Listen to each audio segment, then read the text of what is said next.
80% of the American church can't write down 3 spiritual gifts that they have. 1, because they've not studied it, and 2, because they haven't looked at their life good enough to say, yeah, I think that is me. I have the gift of leadership, the gift of teaching, and the gift of giving. So I know when I come to a church or a body, I know what I have to give. Those are my strengths. It's not mean that's the only thing I can give. I can still welcome people in the front of the church or whatever. But I know those are the primary things where I'm going to contribute. You know what? If you don't know your spiritual gifts, you are robbing that body of what God has given you to help that body. So I would encourage you to go online, Google Spiritual Gifts Inventory, take you probably 20 or 30 minutes. Some of you who are younger, it'll be harder because you have less life experience to rebound, but you'll still have an inclination. Some of you know that you have the gift of teaching. Some of you know that you're very merciful or very encouraging. Some of you know some of the more obvious gifts, you know you have them. And I would guess also you might have gifts in multiple different categories. Remember I said there's 3 different categories: the positional category, the manifestation category, and the motivational category. God might have given you gifts, and the motivational category is the easier one to identify. Okay? So that's my challenge. Here's my story. Kings Arrow Ranch is a camp that I worked at when I was 21 years old. I was between my junior and senior year. Kings Arrow Ranch was a very unique camp because we had the kids for 2 weeks. And so there was this 2-week rhythm of camp, and there were epic events. There was a track meet on certain days. There was a big luau at the pool. There was a rodeo. So those are epic events that happened every 2 weeks. But one of the epic events, especially with the boys, was the overnight campout. The overnight campout at the pipeline. Okay? What is the pipeline? Well, in the South, they have trees everywhere because it rains all the time. And so if they have telephone lines, they've got to mow down a certain strip where they can put the telephone lines, and they call that the pipeline. And 2 miles away from camp, we could hike to this place where they mowed down the trees enough where we could all put tents up. Okay? And so that's what it was. When you went to the pipeline, you put your tent up. And then, inevitably, there was a legend at the camp. And the legend was for the hog bear. Half hog, half bear. Okay? And people would swear that they have seen the hog bear. They've heard the hog bear. Because we would always have counselors sneak out in the woods and make hog bear type of sounds to freak the kids out as it started getting dark at night. And then somebody would tell the story, the legend of the hog bear. So, you're just playing mental games with kids. So camp becomes more memorable. But I was one of the program directors one particular night. And one of the camp director's daughter had a kind of a wild horse, which was an Appaloosa. If you know Appaloosa, you know horses at all. Appaloosas kind of have a little bit more high-spirited horses. I'm a pretty good horseback rider, and so I had been in a couple of rodeos, and she had seen me ride, and she said, "Would you mind riding my horse a good bit?" Because horses that are high-spirited need good riders that won't let them get away with bad habits. So anyway, and this other program director, his name was Nate. And Nate was a pretty good rider too. And there is nothing funner than getting on a horse with a really high-spirited horse with another really good rider and riding full speed. I mean, full galloping. Maybe you've ridden horses on a trail or something, and they're trotting, and they go like this, and it's just kind of a pain in the neck. But when they're galloping, it's actually really smooth. It's really cool. And when there's 2 of them, they're competing with each other. And so Nate's horse would get a little bit ahead and my horse would get a little bit ahead. And they were just going full throttle for about 2 miles till we got to the pipeline.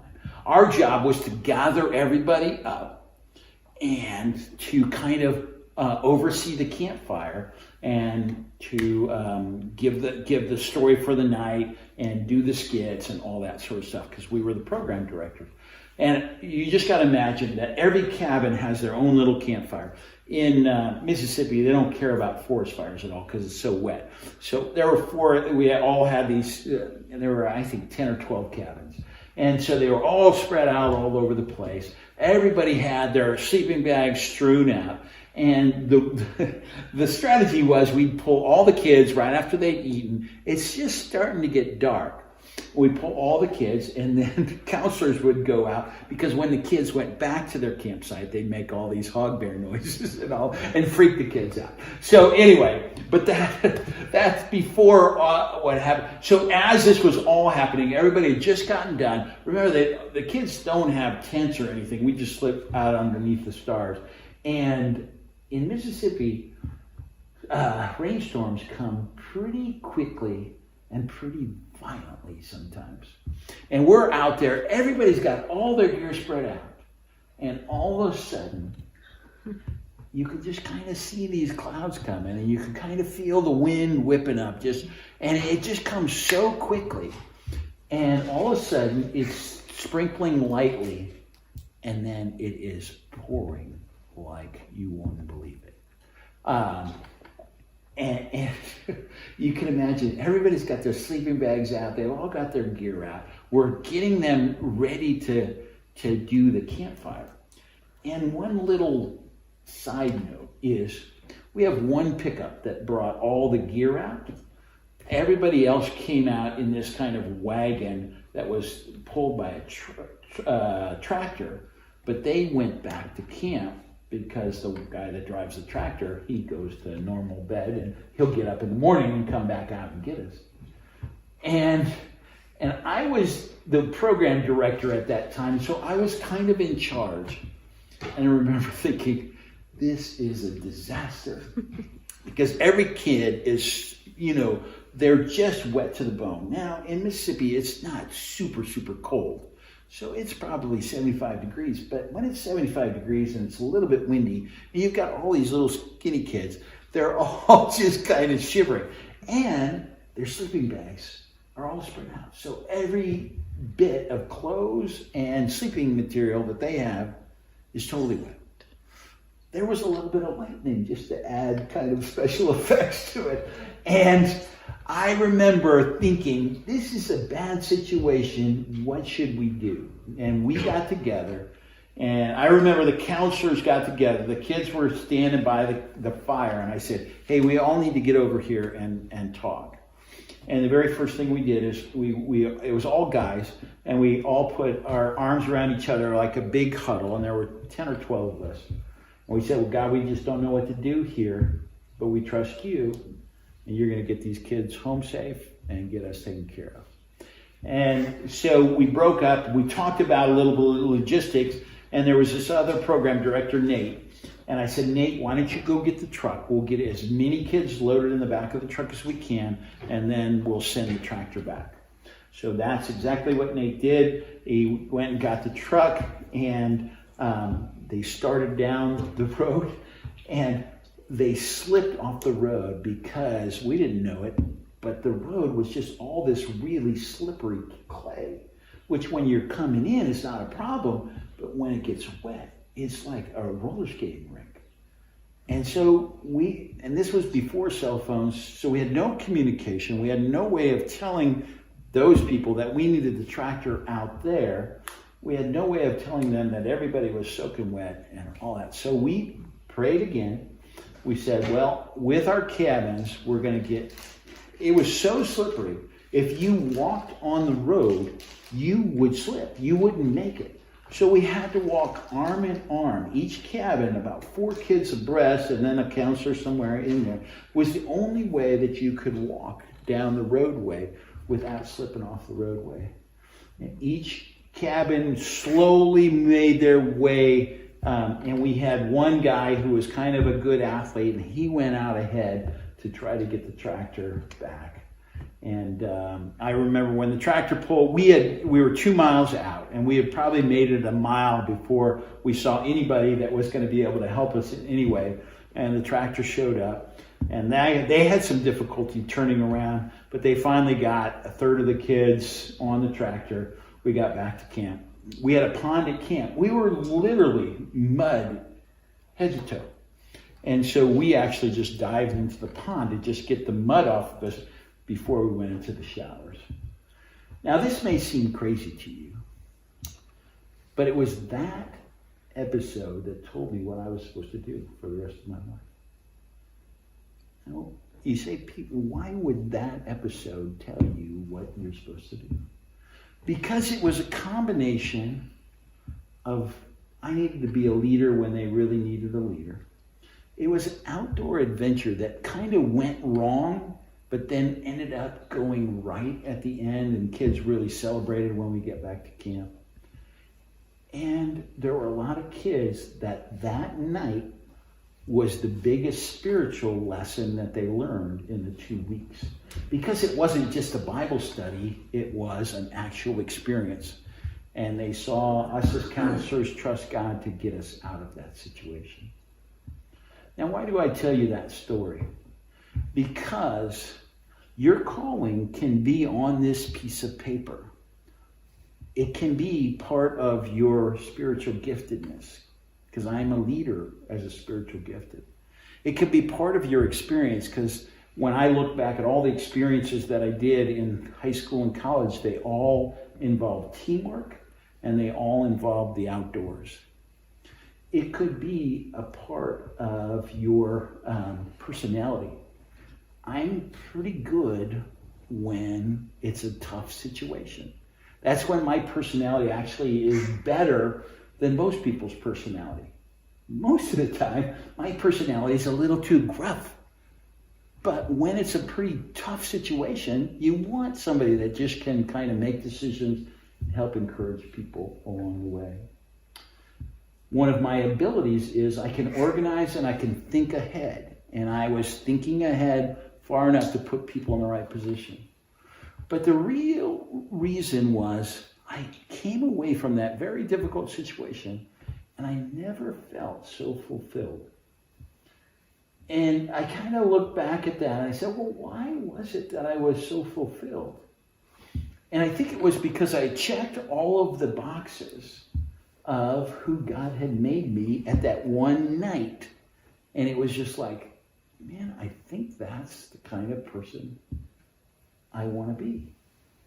And you know what? I led a camp for 20 years. And we were in a lot of tricky situations with kids out in the middle of nowhere doing things. I can remember being up at Summit Lake and being in a major lightning storm, and we've just gotten done rock climbing and we're coming off that and we're doing the same thing. We're circling up and praying and saying, how can we keep kids from getting hypothermic? I can remember being at Rattlesnake Rapid, and one of my counselors had just rolled.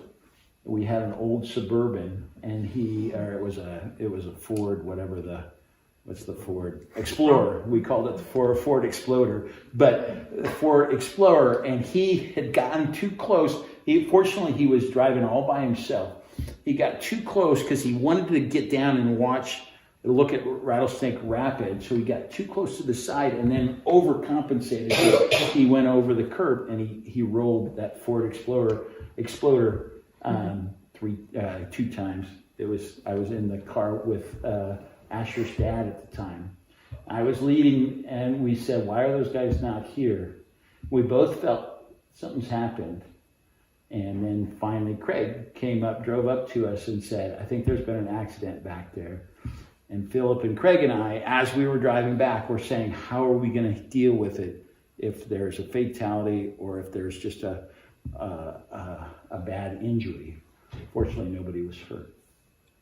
I've seen a lot of tough things, but I've seen a lot of great things. And the reason was because what I did was right in the strike zone of who God had made me. And I would really encourage you guys to think about, what is that shape that God has given you? The last thing is your heart passion. And it's the last thing for a purpose, because your heart passion probably is the most important thing that you should follow. I will tell you, everybody's heart passion is different. It's like the spirit, it's like the fingerprint of your soul. It's what makes you super excited.